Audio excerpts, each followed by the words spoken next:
क्या इस गठबंधन में बंधन भी है, खास करके कई महत्वाकांक्षी योजनाएं हों या फिर जो प्रमुख वादे हों?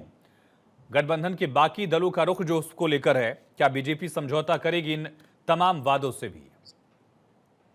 जी, सबसे पहले धन्यवाद भारत 24 का जिन्होंने चर्चा के लिए आमंत्रित किया। जी। इस गठबंधन में नीति है, इस गठबंधन में नेतृत्व है, इस गठबंधन की नीयत है विकसित भारत का। और सारे हमारे साथी विकसित भारत में आदरणीय प्रधानमंत्री मोदी जी के कदम मिलाकर चलने के लिए तैयार है। कोई कहीं से दबाव नहीं है, ना हमारे गठबंधन के किसी साथी ने कोई दबाव दिया है, ना हम कोई दबाव महसूस करने वाले लोग हैं। इसलिए हमें कहीं से किस तरह का कोई इसमें संशय नहीं है।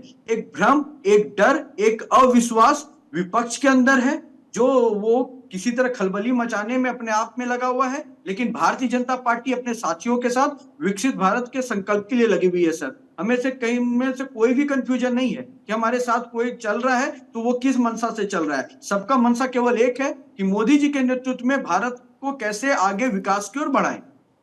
ज्योति कुमार सिंह जी, सवाल आपसे। बिना बहुमत के जब कहा जा रहा है कि बीजेपी एनडीए के साथ है, दोनों घटक दलों के साथ सरकार बना रही है, तो दबाव होगा। लेकिन इसके पहले भी तो बीजेपी अपने दम पर जब बहुमत में हुई तब भी एनडीए की ही सरकार थी और बाकी दलों को भी हिस्सेदारी दी गई, जिम्मेदारियां दी गई थी एनडीए की इन दोनों कार्यकाल की सरकारों में भी। आयुष जी देखिए, 2014 से 2024 तक की जो सरकार थी, अभी से पहले तक की, उनमें इनको बहुमत थी। Bharatiya Janata party itself they had majority से, मैजिक नंबर से ज्यादा इनका नंबर था, तो that was a different story. But अब जो है भारतीय जनता पार्टी के पास वो नंबर नहीं, और ये नंबर 272 का जो मैजिक नंबर है सरकार बनाने के लिए, वो इनको एलाइज पर निर्भर करना पड़ेगा। अब इनके जो एलाइज, वो एलाइज पहले हमारे साथ भी थी। जैसे जेडीयू की बात करें और कुछ लोग और भी जो इनको अगर देंगे साथ, तो हमारे साथ थे। तो जब हमारे साथ थे तो उन बिंदुओं पर भारतीय जनता पार्टी को का क्रिटिसाइज करते थे। जैसे यूसीसी के बारे में भी उनकी बातें होती थी, अग्निवीर जो उनका एक मुहिम चला था, उस पर भी उनके बात अलग होते थे। तो जैसे कि ट्रिपल तलाक पर भी था, जैसे बहुत से, जैसे एक ही समय में असेंबली और सेंटर में इलेक्शन कराने के बाद पर भी ये लोग अलग अलग विचार रखते थे। तो क्या नरेंद्र मोदी इन बातों को कर पाएंगे, ये सवाल तो उठेगा, क्योंकि उनके तो विचार अलग रहे हैं। अब उनके विचार जब अलग रहे हैं और जब सरकार में उनके साथ आएंगे तो विचार बदल तो नहीं जाएंगे, क्योंकि उनकी भी जनाधार उन्हीं बातों से रही होगी। और उनको भी अगर सीट मिली है, जैसे जेडीयू को सीट मिली है, बिहार में 12 सीटें मिली है, तो उनके कुछ जो विचार होंगे उन विचारों के आधार पर भी मिले होंगे। तो इन बातों को देखना होगा कि भारतीय जनता पार्टी ये कैसे कैरी करती है।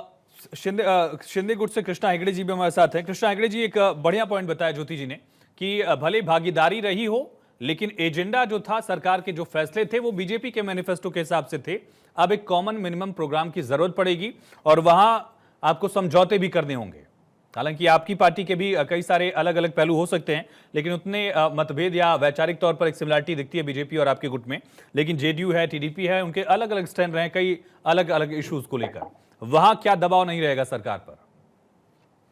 नहीं, बिल्कुल नहीं। देखिए, ये 40 पार्टी जो है, ये प्रीपोल अलायंस है, इलेक्शन के पहले का एक अलायंस है।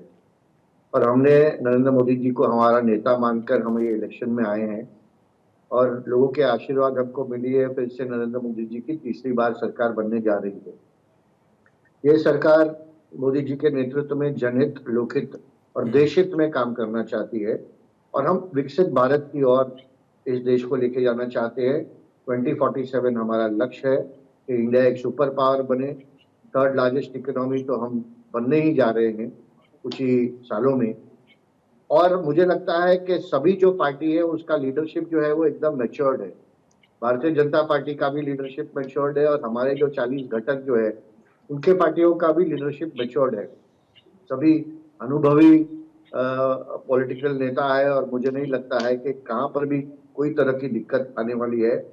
दिक्कत तो इंडिया अलायंस में आ रही है, यहाँ पर अभी से ही लोग उनके मीटिंग में नहीं जा रहे हैं। और मुझे लगता है कि आने वाले दिनों में इंडिया अलायंस से भी लोग उठकर हमारे पास आएंगे, टूटकर हमारे पास आएंगे और मोदी जी को अपना नेता मानकर एक सशक्त भारत की ओर भारतीय जनता पार्टी और एनडीए भारत के लोगों को लेके जाएगी। ठीक है, इस पर मैं जवाब लूंगा आपसे भी, क्योंकि ये भी कहा जा रहा है कि शायद अजित पवार गुट के कुछ नेता नाराज हैं और शरद पवार के साथ वापस जा सकते हैं महाराष्ट्र विधानसभा चुनाव से पहले। लेकिन अखिलेश कटियार जी, एक मतभेद या वैचारिक अलगाव जो है अलग अलग दल का अलग अलग स्टैंड होता है, वो इंडिया अलायंस में भी तो दिख ही रहा है। आम आदमी पार्टी का अलग स्टैंड, कांग्रेस का अलग स्टैंड, और आपकी सरकार आती तब भी वो दबाव वाला फैक्टर दिखता है, जैसा कि एनडीए में आप लोग दावा कर रहे हैं या जिक्र जिसका किया जा रहा है। अखिलेश जी। आयुष जी नमस्कार। अभी हमारे साथ इंडिया गठबंधन में जो घटक दल हैं उनके आपस में क्या मतभेद हैं ये बहुत महत्वपूर्ण नहीं है। महत्वपूर्ण ये है जो सरकार बनाने के लिए जिन दलों ने आपस में एक साथ होकर चलने की बात कही। मैं बात करूं नीतीश कुमार जी की, अब एक एजेंडा है जाति जनगणना का। क्या इस एजेंडे पे नीतीश कुमार जी समझौता करेंगे? अगर करेंगे तो बिहार की जनता को क्या कहेंगे वो? और क्या मोदी जी राष्ट्रीय स्तर पे जो चिल्लाते रहे कि जाति जनगणना का एजेंडा झूठ हो गया, फ्लॉप हो गया, जनता ने नकार दिया, उस पे क्या राय लेती है बीजेपी? एक बात। दूसरी बात, आप जिसकी जितनी संख्या भारी उसकी उतनी हिस्सेदारी।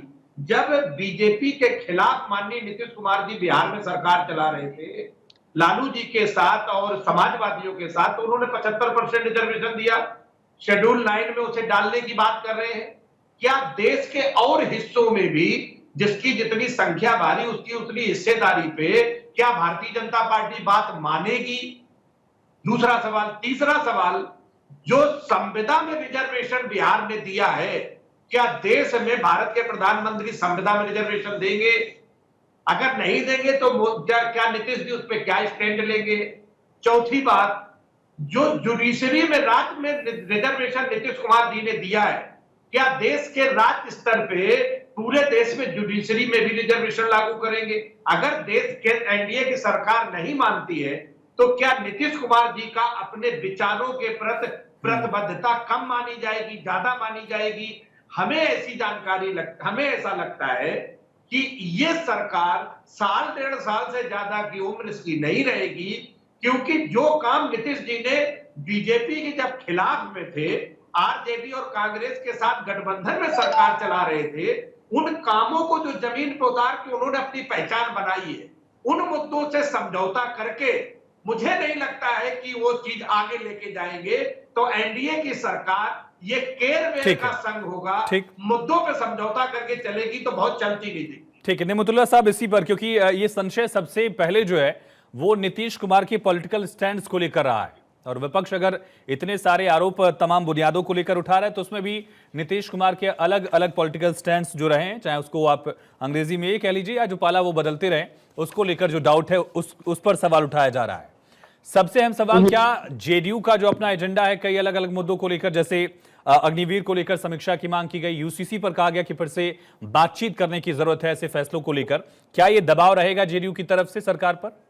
नेमतुल्लाह साहब। देखिए जी, 18 बरस से नेचुरल एलाइन है, बीजेपी पार्टनर, उससे मिलकर सरकार चला रहे हैं। बीच में कुछ इधर उधर हुआ और गए, वो भी इंडिया गठबंधन बनाने चले थे, लेकिन सहमति नहीं बनी। देखा कि यहाँ कमजोर लोग हैं, इन लोगों से आगे देश की मजबूती नहीं होगी, इसलिए वहाँ के माननीय मोदी जी के साथ मिले और कहा कि देश की मजबूती माननीय मोदी जी के हाथ में है, और ये अगर प्रधानमंत्री अगर बनते हैं तो देश और मजबूत होगा और हमारा बिहार भी में ज्यादा मजबूती आएगी। हम डबल इंजन की सरकार चलाएंगे तो हम ज्यादा बिहार का विकास करेंगे।